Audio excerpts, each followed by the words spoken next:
I've been privileged to be able to follow the work of the Special Committee on Marriage, and it looks like we're going to be looking at 3 resolutions that will be presented to us from the Special Committee on Marriage. The first one we actually have already dealt with today. We concurred with the House of Bishops on a resolution that addresses the continuation of the task force on marriage. We have agreed that we want to move forward with continued conversation about marriage into the next triennium because there's some more work to do in the church.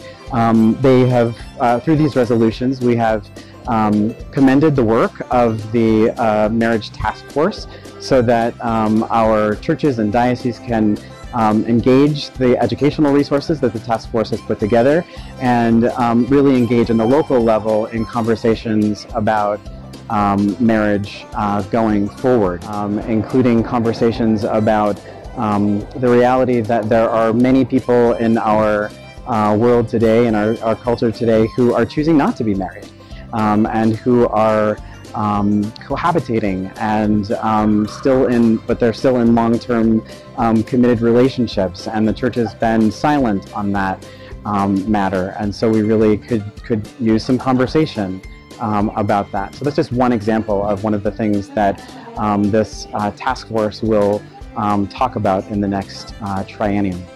2 more resolutions will be coming before us. They were seen by the House of Bishops today. The first one deals with some canonical changes that would make room for our marriage to be available to both heterosexual couples and same-sex couples.